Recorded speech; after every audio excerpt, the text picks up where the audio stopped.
perlahan mimpiku terbelenggu. Ku coba untuk lanjutkan itu. Engkau bukanlah segalaku, bukan tempatku, hentikan langkahku. Usai sudah semua berlalu, biar hujan menghapus jejakmu.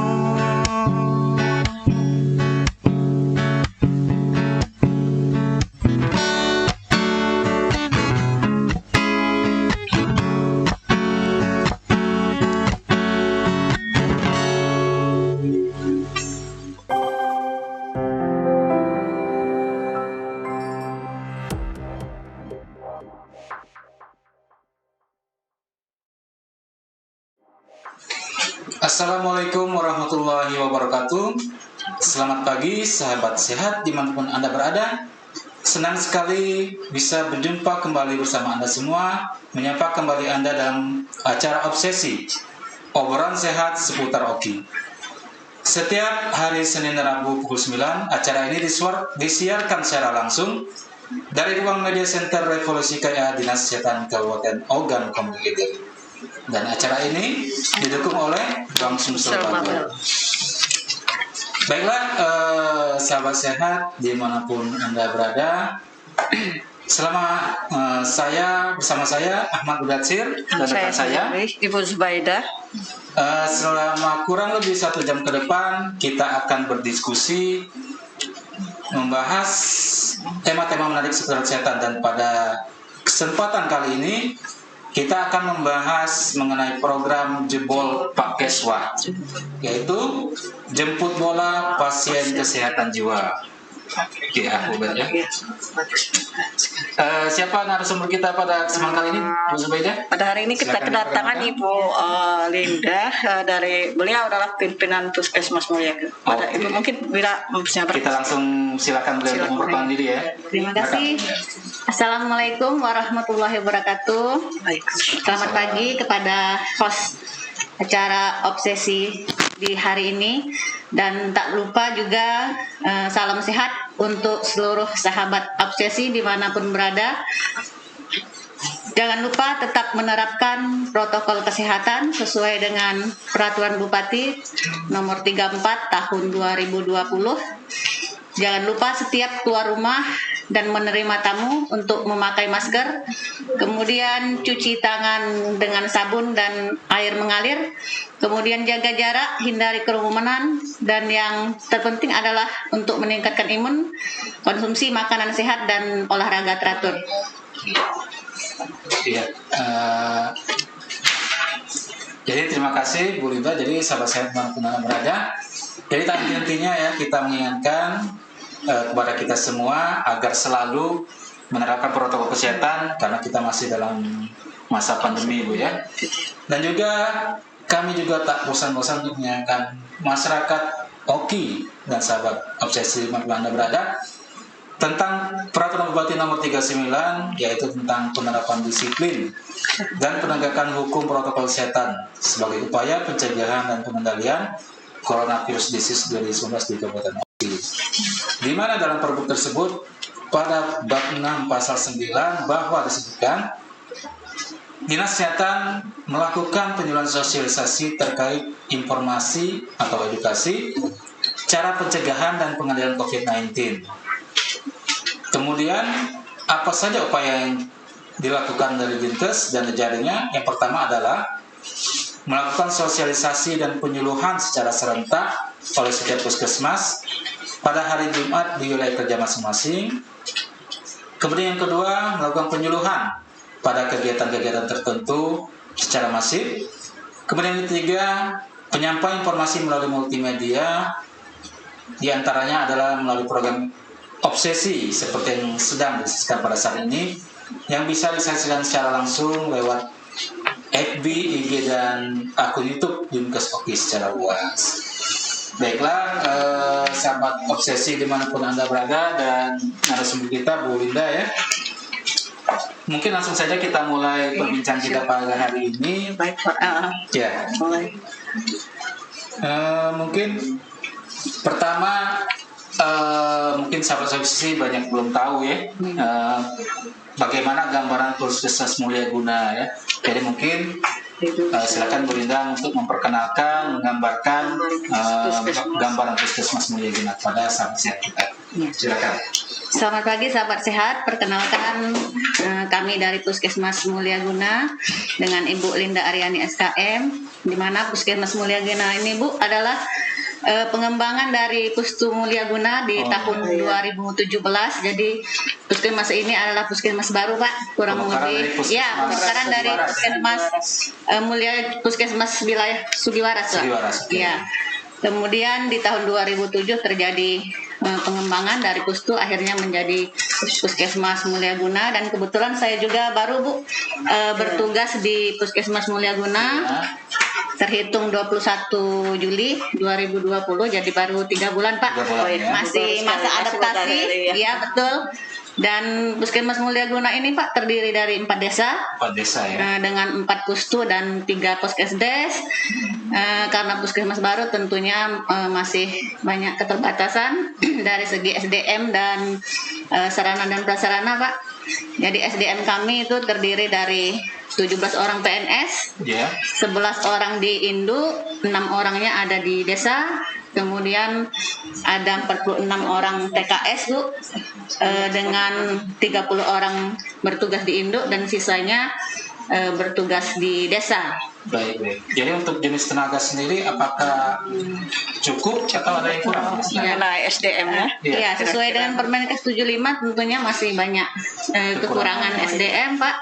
Kami belum mempunyai tenaga gizi, tenaga analis, ya. Dokter umum dan dokter gigi juga belum ada, kemudian farmasi juga belum ada. Jadi rata-rata semua farmasi diisi oleh tenaga bidan dan tenaga perawat Pak. Jadi hampir semua tenaga yang itu ya. Jadi semuanya pemberdayaan Pak. Di pemberdayaan walaupun mereka basicnya bukan ilmu mereka, tetapi karena kondisi di lapangan pelayanan harus berjalan, jadi kita pemberdayaan mengisi formasi-formasi yang kurang tadi. Baik Bu Linda, balik lagi kepada tema kita Jebol Pakeswa ya. Nah mungkin apa sih yang latar belakangi hingga Puskesmas Mulyaguna dalam hal ini berinisiatif melakukan kegiatan inovasi tersebut. Iya. Jadi program inovasi ini muncul Pak ketika kami evaluasi capaian SPM di tahun 2019 ternyata sasaran kita itu hanya 8 orang pasien ODGJ, dan ternyata Bu di tahun 2020 terjadi peningkatan sasaran hampir 3 kali lipat, dari 8 orang itu meningkat sasarannya menjadi 21 orang. Penemuannya yang dirawat sesuai dengan layanannya. Jadi tentunya pemegang program harus berinovasi bagaimana menemukan pasien-pasien baru yang ada di desa wilayah kita. Kemudian juga secara data itu waktu dicek data pasien Keswa itu belum tergambar mengenai kepesertaan JKN-nya, kemudian status kesehatannya, dan juga masalah apakah yang bersangkutan rutin minum obat atau belum. Jadi secara pendataan di 2019 itu belum tergambar, makanya kami ingin di tahun 2020 dengan meningkatnya jumlah sasaran, kami ingin data yang ada di Puskesmas itu bisa menggambarkan kondisi dari pasien-pasien Keswa yang ada di setiap desa. Tahu sasarannya berapa? Sekarang sasarannya 21 orang, Pak. Itu tercapai. Alhamdulillah kemarin waktu Minlok di bulan Oktober itu capaiannya sudah sampai 20 orang. 20 orang. Berarti Tinggal satu orang lagi. Ya mungkin mungkin perlu diketahui masyarakat bahwa pelayanan bagi pasien ODGJ ini adalah salah satu indikator SPM ya. Dari 12 indikator SPM yang merupakan indikator wajib bagi puskesmas maupun dinas kesehatan, dan itu salah satu raport malah bagi pemerintah daerah ya. Dengan kata lain pasien-pasien ODGJ ini wajib dilayani sesuai standar, malah itu jadi tanggung jawab pemerintah setempat. Iya. Nah, itu makanya ini mengapa Puskesmas Mulia mengangkat program inovasi ini ya. Iya.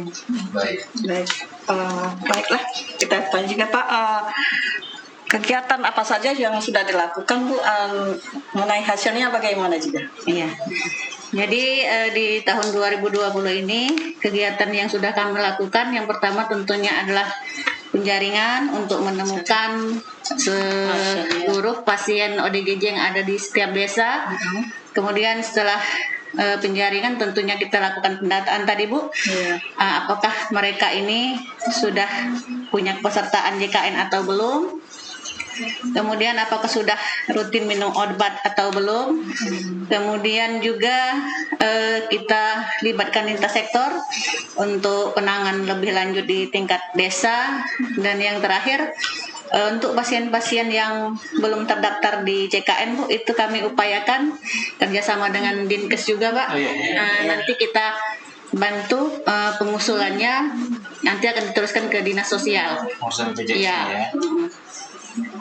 Dan alhamdulillah Bu, hasil kegiatan kita sampai dengan di bulan Oktober ini dari 21 sasaran itu alhamdulillah sudah tercapai 20 orang. Ya. Berarti Pak, lintas sektornya sudah baik sekali Pak mengenai Iya, kegiatan jempol Iya. bola ini Bu. Iya. Oke, makasih Bu. Lanjut ini bagaimana peningkatan capaian SPM-nya Bu kalau masalah kesehatan ODGJ? Iya. Alhamdulillah capaian kumulatif kita sampai dengan Oktober tadi Pak itu sebanyak 95,23%, artinya 20 orang tadi sudah iya. Dari 21 sasaran. Iya, tinggal satu orang lagi dan Malah insya bisa Allah lebih nanti. iya, Melebihi insya Allah di 100% Pak, ya. kegiatan TB4 nanti akan diajarkan kunjungan kembali untuk mencari pasien-pasien ODGJ yang baru. Mungkin ini ya. Ini kan programnya jemput bola. Ya. Jadi mungkin perlu dijelaskan kira-kira pada saat ada informasi mengenai adanya pasien ODGJ itu biasanya dapat dari mana? Ya, jadi di sini kami pemberdayaan masyarakat Pak tentunya. Pemberdayaan masyarakat. Ya, terutama kami berdayakan para kader. Oh, kader ya. Di setiap desa dan pimpinan pustu dan bidan desa masing-masing untuk mencari info tentang pasien-pasien ODGJ yang mungkin belum pernah kontak dengan tenaga kesehatan kita. Jadi ketika nanti dapat informasi di lapangan, kami konfirmasi dengan petugas kita di lapangan, kemudian nanti pemegang program Keswanya akan berkoordinasi dengan kepala desanya dan minta pendampingan nanti ketika akan turun ke rumah yang bersangkutan. Oh gitu. Jadi berarti harusnya ada kerjasama lintas sektor ya. Iya. Jadi dalam selama ini yang lintas sektor yang terlibat dalam program ini siapa saja, lintas sektor mana saja? Ya, tentunya kami melibatkan lintas sektor dari desa, tingkat desa yaitu Pak Kades, Pak. Pak Kades, oke. Karena ketika turun kami Karena minta wilayah- pendampingan, wilayah, ya. Kemudian kami libatkan juga tingkat kecamatan, Bu. tingkat kecamatan. Dalam hal ini untuk membantu para pasien ODGJ yang belum punya KK dan KTP Iya, itu iya, biasanya kendalanya seperti itu Pak. Kami koordinasi dengan tingkat kecamatan administrasi, ya. untuk apakah bisa membantu untuk proses perekaman keterangan. KTP dan sebagainya. Kemudian kami libatkan juga kepolisian setempat jikalau menemukan pasien ODGJ yang meresahkan atau mengganggu keselamatan masyarakat sekitarnya, itu biasanya kami kontak dengan kepolisian untuk membantu pengamanan di desa. Apakah bentuk kerjasama lintas sektor ini ada semacam SK atau misalkan kesepakatan? Iya, kalau untuk SK lintas sektor Pak memang belum sampai sejauh belum itu, ada, ya?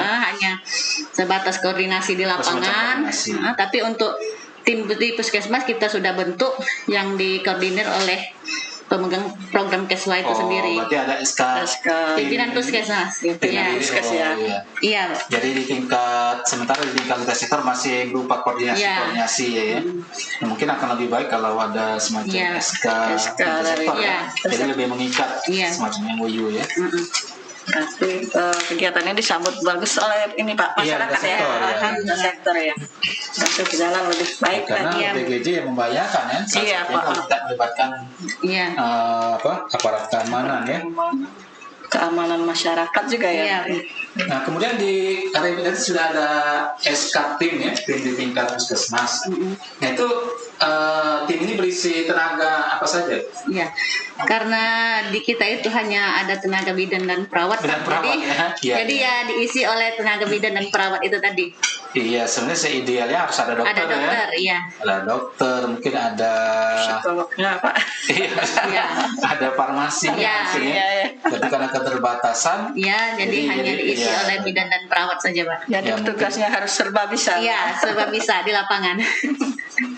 Baik, ya mungkin ya jadi salah satu pertimbangan nanti dari pemerintah kita Bu, dari Dinas Kesehatan mungkin Puskesmas Mulia Gena harus menjadi prioritas dalam penyediaan sumber daya SDM-nya ya. Mungkin bisa lewat saluran misalkan Nusantara Sehat ya, bisa diusulkan. Berkaitan juga dengan usulan penugasan khusus. Karena memang jenis tenaganya yang penting semua kan, dokter, belum ada. gizi, farmasi ya. Jadi Bu, dengan masalah kekurangan tenaga ini, jadi apakah banyak kendala maksudnya dalam hal pelayanan kepada masyarakat di luar dari masalah inovasi jebol pakai Keswa ini? Iya, tentunya karena dari awal memang formasi tersebut memang belum ada Pak. Artinya kami mengoptimalkan pemberdayaan sumber daya yang ada. Harus serba bisa tadi Pak. Bisa melayani di bagian pengobatan dan juga bisa melayani kegiatan-kegiatan juga di lapangan. Nah kemudian itu kan perlu kompetensi ya.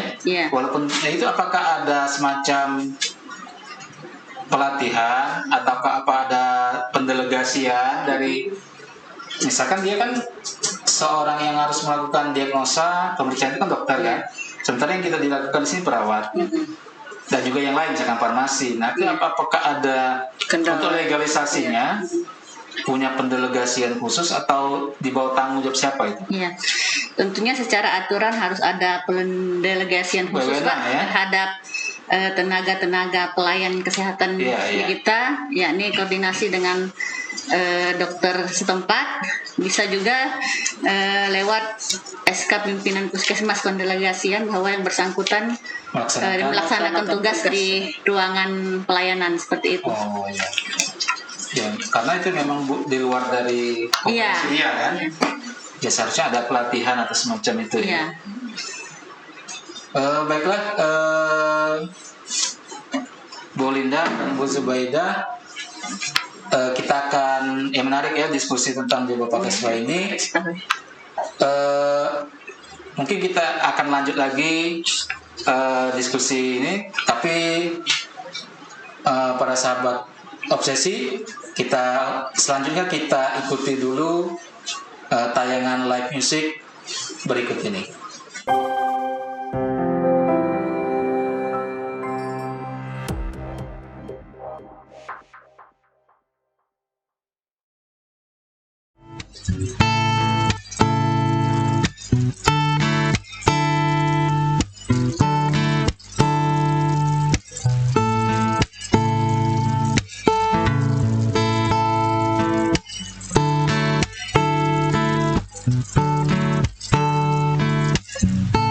Saat aku tertawa di atas semua,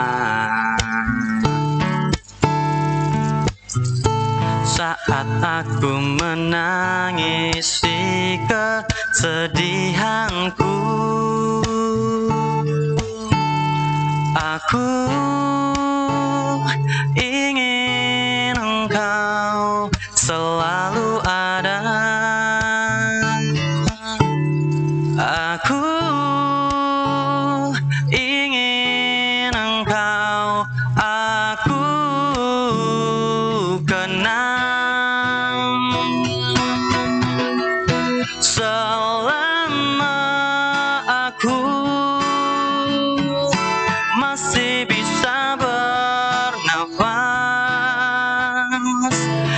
masih sanggup berjalan, bukan selalu memujamu.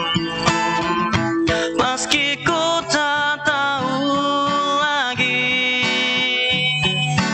engkau ada di mana, dengarkan aku, ku merindukanmu.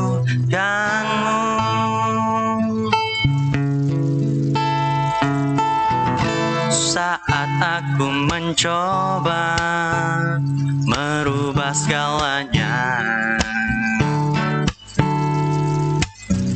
saat aku meratapi kekalahanku, aku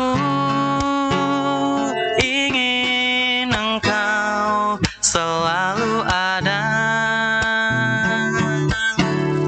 Aku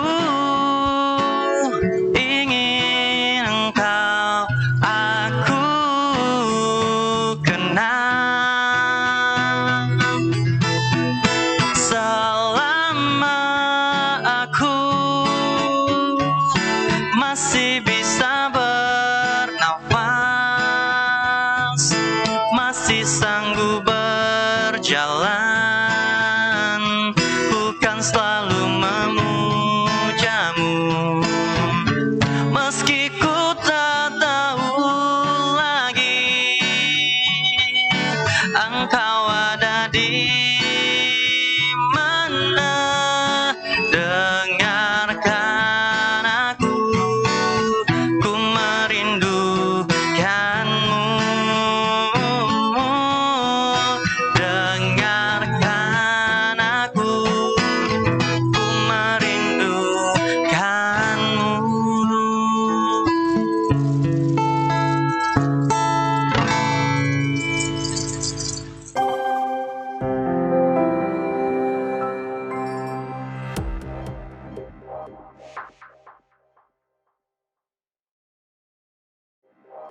Baiklah sahabat sehat dimanapun Anda berada, kembali lagi bersama kami dalam program Obsesi, obrolan sehat seputar OKI yang didukung oleh Bang Sumsel Barber.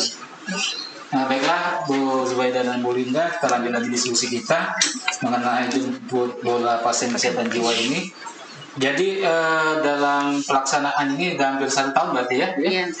Apakah ada hambatan, Bu? Hambatan apa saja yang ditemui dalam pelaksanaan program inovasi ini? Ya, pastinya dalam mengembangkan program inovasi ini Pak, banyak kendala-kendala yang kita Iya. temui. Seperti misalnya kendala itu datang dari keluarga pasien itu sendiri, Iya, belum adanya dukungan yang penuh untuk kesembuhan anggota keluarganya yang menderita gangguan Gangguan jiwa, ODGJ. ya. Kemudian juga datang dari pasiennya sendiri Pak, karena mengalami gangguan kejiwaan tadi, terkadang mereka menolak orang asing. Ketika kita mau pantau kesehatannya, biasanya ada saja pasien ODGJ yang menolak. Iya. Iya, kemudian juga ada juga pasien yang kita temukan itu Bu tidak mau minum obat. Nah, Malas ya. Iya, jadi perlu dukungan keluarga tentunya supaya obat itu bisa diminum oleh pasien kita tadi.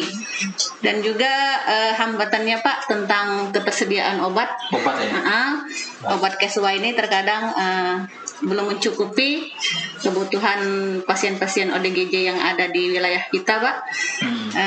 Kemudian juga ya itu tadi lintas sektor Pak. Memang belum ada aturan atau regulasi aturan yang jelas, yang mengikat untuk peranan setiap masing-masing lintas sektor. Jadi terkadang ketika kita menemukan pasien misalkan perlu penanganan lebih lanjut, sedangkan pasien ini tidak punya kepesertaan JKN, biasanya nanti mentoknya pulangnya ke puskesmas Pak. Iya. Jadi kalau bisa ke depan harapannya memang betul-betul ada MOU dan regulasi aturan yang jelas untuk peranan setiap lintas sektor dalam penanganan pasien Berarti ODGJ. harus ada pembahasan mungkin dengan Pak Camat dalam hal ini minta dukungan, yang minta diberikan SK di tingkat kecamatan, untuk tupoksi lintas sektor. masing-masing. Jadi kewajiban Ada sektor itu tugas pokok apa-apa. masing-masing, Ya. Pak, ya. Jadi jangan sampai pada saat ditemukan pasien, istilahnya bukan tanggung jawab kami gitu Ya. kan. Jadi Ya, harus seperti beban itu. bersama Pak. Iya, Pak. Nah mungkin masalah hambatan tadi, Bu. Apakah masih ada kebiasaan mengurung atau pasung untuk pasien-pasien ini ya? Pasien enggak Terutama yang sering ngamuk-ngamuk itu kan? Iya. Alhamdulillah 20 pasien yang kita temukan itu kondisinya tidak ada yang mengamuk, Pak. Jadi gangguan kejiwaannya itu kebanyakan melamun, Oh, melamun. kemudian merenung. Jadi Iya. tidak ada aksi-aksi fisik yang membahayakan. Yang meresahkan. Jadi alhamdulillah sejauh ini semoga juga ke depan tidak akan kami Iya, temukan pasien ODGJ yang dipasung. Iya, karena itu memang tidak boleh ya, Iya. dalam peraturannya ya, dilarang pasung. Tapi yang Iya. biasanya kan yang pasien-pasien yang mengamuk itu kan? Iya. dan tidak bisa dilepas lagi mungkin Pak ya. Udah terganggu jiwanya. Nah, kemudian ini apa sih yang dilakukan oleh puskesmas apabila mendapati ada pasien, misalkan tadi kita balik lagi ada laporan adanya pasien ODGJ yang belum ada kontak, itu yang dilakukan pihak puskesmas apa? Jadi ketika kami mendapat informasi Bu ada pasien ODGJ yang belum terpantau oleh petugas kesehatan, Iya. jadi kami melakukan kunjungan rumah, kemudian kami cek kesehatannya Bu, dan juga biasanya mereka-mereka ini sudah pernah punya riwayat rajin berobat ke rumah sakit sebelumnya, Bahar. Ke rumah sakit. Jadi kami tinggal hanya meneruskan obat yang Obat, sudah ya. biasa mereka pakai. Sedangkan untuk pasien-pasien yang memang belum pernah kontak dengan tenaga kesehatan itu biasanya akan kami lihat Bu apakah ada kepesertaan JKN. Kalau ada kepesertaan JKN biasanya kami sarankan untuk konsul dulu terlebih dahulu ke rumah sakit karena di Bahar Ya. untuk mendapatkan terapi, kemudian nanti terapinya akan kami lanjutkan Lanjut di tingkat puskesmas Bu. Nah, kemudian dalam hal komunikasi sendiri dengan pasien ODGJ ini apa maksud itu? Mudah atau apa gimana itunya? Sukar untuk Iya. ketemu Pak lewat bincang-bincang mungkin. Iya. Iya. Untuk beberapa pasien itu ada yang kondisinya stabil Pak. Oh, masih nyambung ya dari cerita ya? Jadi kita bisa mendapat informasi Oh, yang masih bisa. jelas. Kemudian ada juga beberapa pasien yang ketika kita ajak berbincang mungkin karena ngerasa berbincang dengan orang asing Bu, biasanya dia menutup diri. Oh. Jadi biasanya kita dapat informasi Dari lewat keluarganya keluarga. ya. Jadi macam-macam juga Iya, ya, Pak. tingkat kejiwaan. Iya. Jiwanya Ada yang nyambung, ada yang Iya. peduli. Tapi alhamdulillah memang tidak ada yang ngamuk ya. Alhamdulillah tidak ada yang mengamuk Pak, dan semoga saja tidak ada Pak. Amin. Amin. Mudah-mudahan. Iya. Kalau Bu, kalau tanggapan masyarakat terhadap kegiatan inovasi jemput bola ini gimana Bu? Alhamdulillah sejauh ini respon yang kami dapat itu sangat baik Bu, apalagi dari keluarga pasien karena mereka merasa sangat terbantu. Tertolong, ya. Karena kan di RSUD kita kan belum ada poli kejiwaan, jadi mereka itu kalau mau ambil obat Pak selama ini mau ke Palembang dulu, mau Iya, ke iya. rumah sakit Ernaldi Bahar, tentunya perlu biaya yang besar untuk hanya sekedar kontrol ulang mengambil Iya. obat. Jadi sejauh ini mereka merasa sangat tertolong Bu. Tertolong. Obatnya bisa ada di puskesmas, kemudian juga bisa dipastikan rutinitas mereka minum obat secara teratur itu bisa dikontrol. lebih mudah Baik, dikontrol karena mereka tidak perlu lagi mengeluarkan biaya yang besar, biaya, cukup waktu datang ke juga, ya. puskesmas ya. Tapi selama ini maksudnya dari pihak keluarga sendiri bahwa mereka sepakat ya, maksudnya itu memang bahwa anggota keluarga mereka yang mengalami gangguan jiwa memang setuju perlu diobati ya. Iya. Gak ada yang ditelantarkan maksudnya. Iya, ya. alhamdulillah.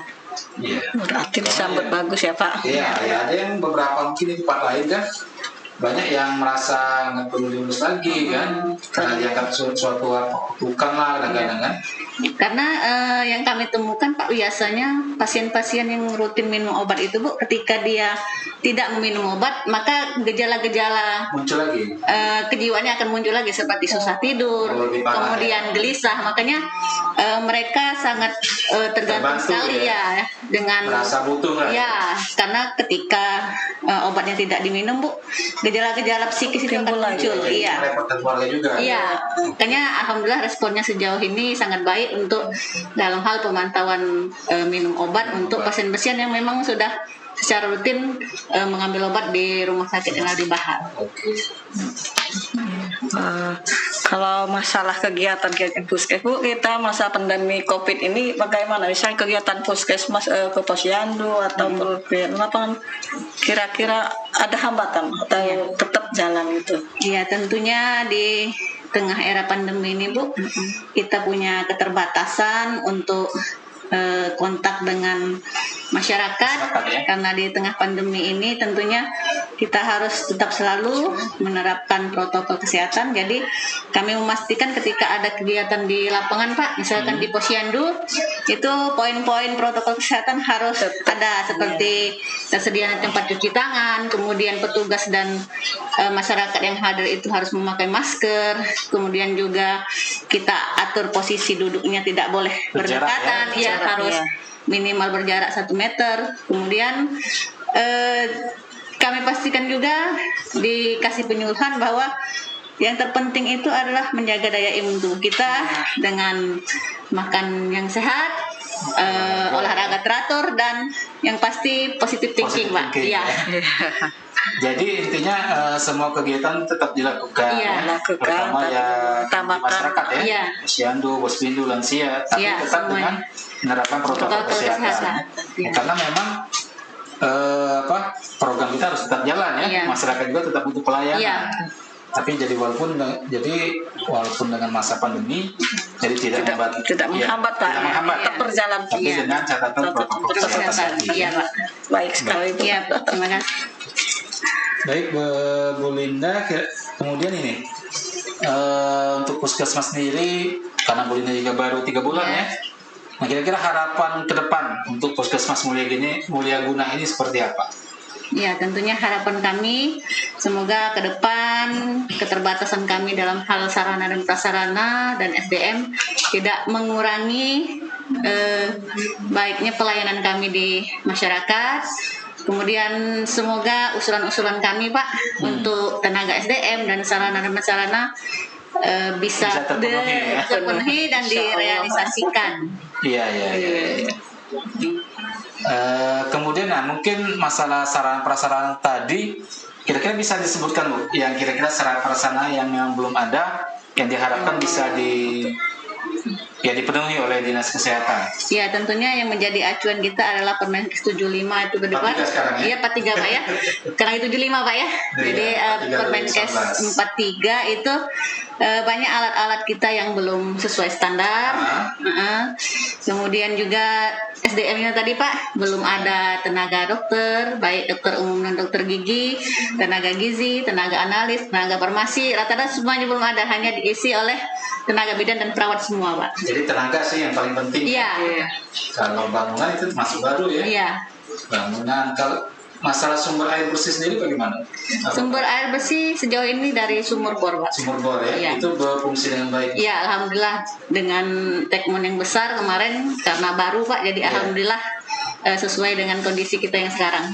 Jadi mencukupi lah ya. Mencukupi, iya. Bagaimana kualitas airnya sendiri? Bagus. Alhamdulillah bagus Pak. Karena sumur bor ya. Iya, ada kedalaman. Ada tempat penyimpanan airnya juga. Jadi airnya cukup memenuhi kesehatan. Masalah wilayah kerja sendiri di Mulia Guna 4 desa ya? Iya, 4 desa Pak. Itu jarak tempuh dari puskesmas itu berapa jauh? Kalau dari puskesmas itu Pak yang paling jauh ada desa Sinar Harapan Mulia. Harapan Mulia. Kurang lebih sekitar 10 km Pak, karena daerah sawit Pak, jadi masuk. Jadi ketika hujan biasanya kami terkendala Bu masalah jalan. Kondisi jalan. Iya, jalan karena masih tanah merah. Jadi kalau kondisi hujan biasanya kami kesulitan Pak mau masuk ke desa. Dari Harapan Mulia. Iya. Sinar Harapan Mulia Pak, Sinar yang Harapan paling jauh desa binaan kita. Berarti kalau bawa kendaraan yang harus double gitu Iya, ya? harusnya Lumpur double ya? garden. Atau trail ya? Iya. Biar Baik. tidak Menyangkut. meluncur. Oke. Sangat baik kan. Ibu kalau saya tahu ingin masalah prestasi apa saja yang sudah diraih Puskesmas Mulyaguna? Ya, alhamdulillah meskipun kami puskesmas baru Pak, Iya. di tahun 2019 tadi kami sudah terakreditasi, alhamdulillah mendapat Madya. Madya ya. Iya. Kalau untuk prestasi di tingkat tenaga kesehatan sendiri, apa sudah ada dari tenaga kesehatan sana yang pernah mendapat Teladan. teladan? Iya, alhamdulillah di tahun 2017 itu pernah ada tenaga kita Pak yang masuk nominasi juara tingkat kabupaten. Tingkat kabupaten Iya, ya. alhamdulillah. Iya.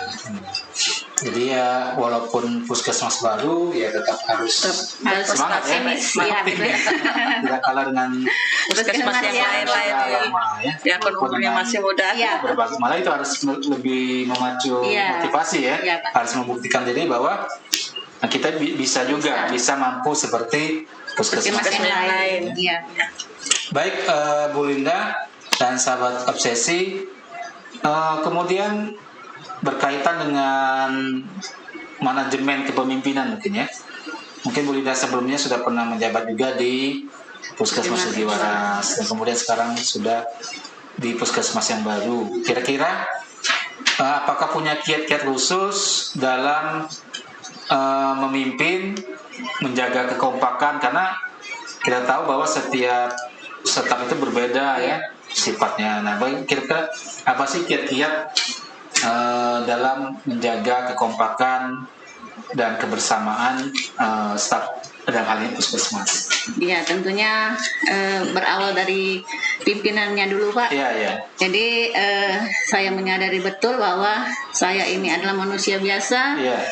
masih banyak perlu belajar, kemudian masih banyak kekurangan di sana sini. Tentunya saya membuka diri untuk menerima setiap saran, kritik dan masukan yang tentunya sifatnya membangun untuk kepentingan puskesmas. Kemudian juga betul yang Bapak bilang tadi, yang saya pimpin ini orang banyak Pak, kurang lebih 60 orang. Iya. Tentunya punya berbagai karakter, paling tidak punya 60 karakter. Jadi paling tidak saya sebagai pimpinan harus bisa bijak menyikapi semua karakter yang ada di lapangan. Paling tidak ketika saya mengambil kebijakan, saya mengedepankan musyawarah untuk mufakat. Kemudian saya juga mengharapkan kepada rekan-rekan di lapangan, ketika ada masalah di lapangan, tolong masalahnya jangan diabaikan dan jangan juga diselesaikan sendiri. Jadi kita duduk sama-sama, kita cari tahu masalahnya apa, kemudian kita cari solusi yang terbaik. Dan yang terpenting di sini adalah punya tim yang solid, bisa kerjasama dengan baik, saling asah, saling asih dan saling asuh. Itu yang saya tekankan dengan teman-teman. Kita harus punya visi dan misi yang sama, punya tujuan yang sama, ingin memajukan Puskesmas Mulyaguna ini. Jadi ya siapapun dia ya, baik seperti TKS itu berhak atau punya kesempatan yang sama dalam berpendapat ya. Jadi walaupun dia TKS nggak harus bisa merasa ditinggalkan.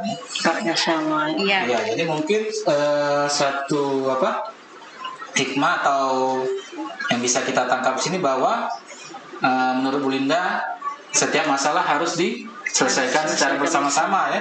Karena tidak ada masalah yang berat. Kalau berat itu kita hadapi sendiri. Tapi seberat apapun masalah, apabila kita pecahkan secara bersama-sama, insya Allah akan mendapatkan solusi yang terbaik. Jadi itu yang bisa kita tangkap dari closing statement dari pimpinan Puskesmas Mulyaguna, Ibu Linda ya. Baiklah, sahabat sehat dimanapun Anda berada, para pemirsa program Obsesi, obrolan sehat seputar Oki. Menarik sekali perbincangan kita pada kali ini, dan jangan kemana-mana dulu, karena setelah ini kita akan kembali lagi.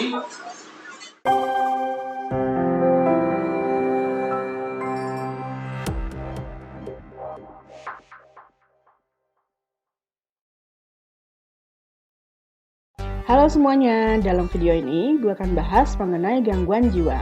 Sumbernya diambil dari Lembar Informasi dan Edukasi Kementerian Kesehatan Indonesia.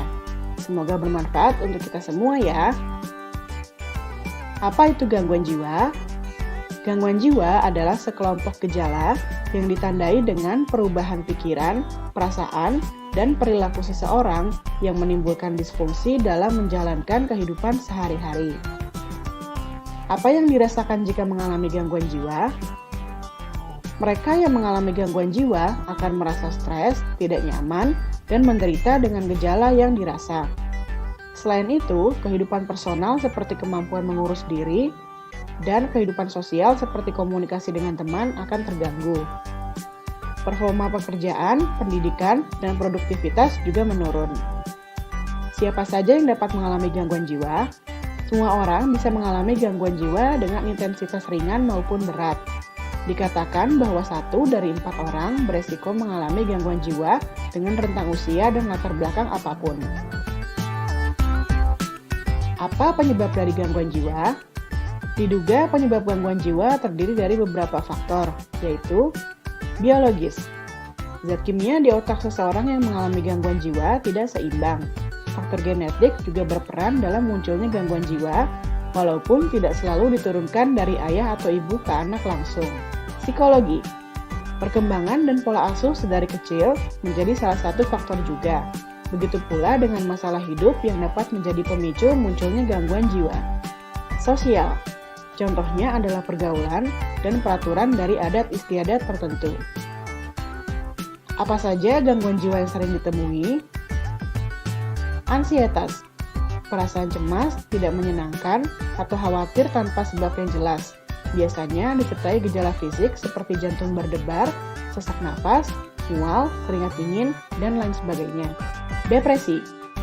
Perasaan yang sedih berkepanjangan, disertai hilangnya minat untuk melakukan sesuatu yang menyenangkan. Seringkali disertai pemikiran untuk mengakhiri hidup. Bipolar. Mood swing yang ekstrim antara senang sekali atau mania, dan depresi. Perubahan mood ini berlangsung dalam periode tertentu dengan pola dan intensitas yang beragam. Skizofrenia.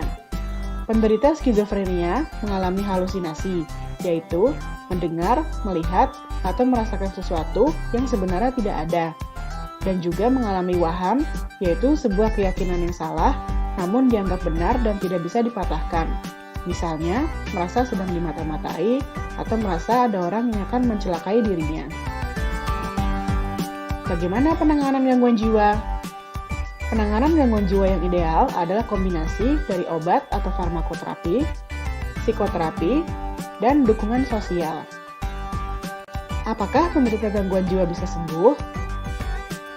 Jika penanganannya tepat, cepat, dan komprehensif, maka penderita gangguan jiwa bisa pulih dan hidup optimal seperti orang lain.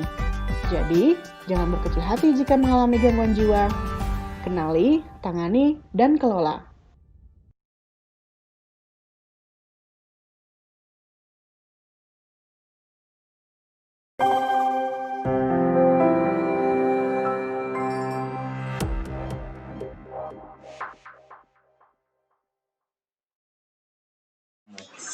Kembali lagi bersama kami dalam obsesi obrolan sehat seputar OKI yang didukung oleh Maksud Bago. Baiklah para sahabat sehat, sudah hampir 1 jam kita diskusi ya, membahas mengenai program Nepatip Jebol Pakiswa Jemput Bola Pasien Kesehatan Jiwa yang merupakan program inovasi dari Puskesmas Mulyaguna ya. Terima kasih atas segala perhatian Anda. Silakan tinggalkan komentar atau pertanyaan di akun FB, IG, dan YouTube Dinas Kesehatan Kabupaten Oki ya. Dan kami ucapkan terima kasih kepada Ibu Linda yang telah hadir dan berbagi informasi ya. Mudah-mudahan informasi dan diskusi kita bermanfaat bagi kita semua, khususnya bagi masyarakat Kabupaten Ogan Komering. Jangan lupa bagi pemirsa di rumah, jangan lupa saksikan live streaming kita ya. Streaming kita hari Senin dan Rabu jam 9. Jangan lupa like, comment, and subscribe. Right. Jangan lupa like, comment, dan subscribe ya. YouTube kita ya di Dinkes Kabupaten Ogan Komering Ilir. Baiklah, sahabat sehat dimanapun Anda berada yang sedang menyaksikan program Obsesi ini. Di akhir kata, saya Ahmad Mudatsir Dan Ibu Zubaidah. dan Saya Ibu Linda Aryani. mengucapkan terima kasih atas segala perhatian. Mohon maaf apabila ada yang kurang berkenan, kami akhiri. Wabillahi taufiq wal hidayah. Assalamualaikum warahmatullahi wabarakatuh.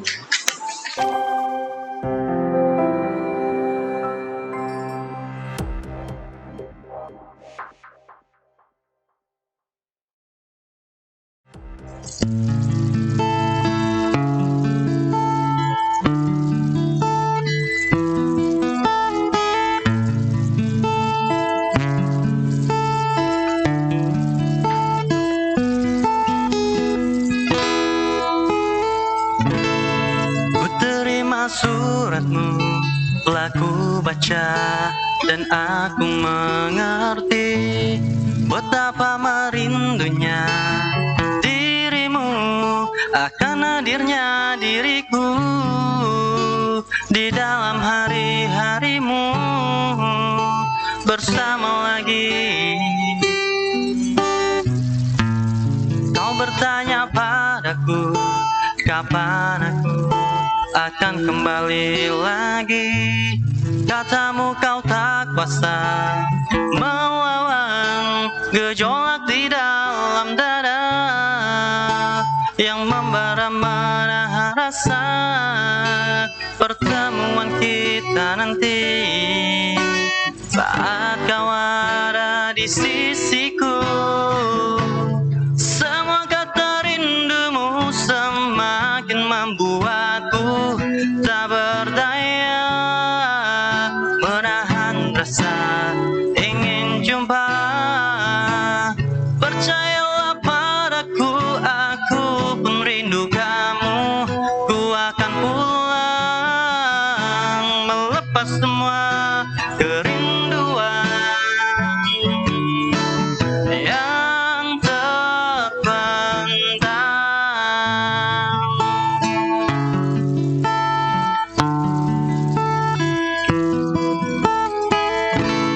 Kau tuliskan padaku kata cinta yang manis dalam suratmu. Kau katakan padaku, saat ini ku ingin hangat pelukmu dan belai lembut kasihmu.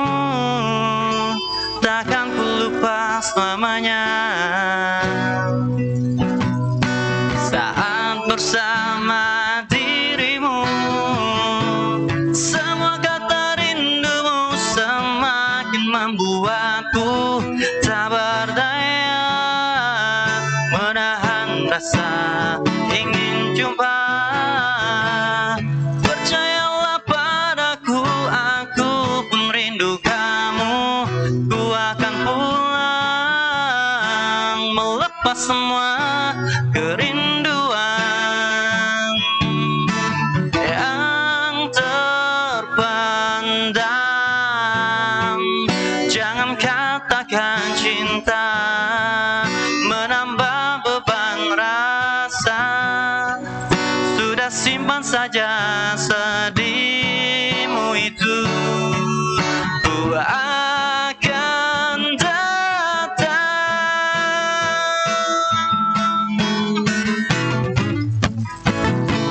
Semua kata rindumu semakin membuatku tak berdaya menahan rasa ingin jumpa. Percayalah padaku, aku pun rindu kamu. Ku akan pulang melepas semua kerinduan yang terpendam.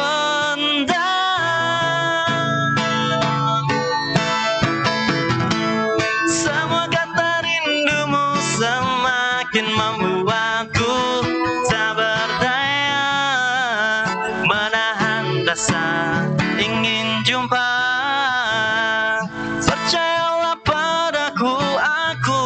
rindu kamu, ku akan pulang, melepas semua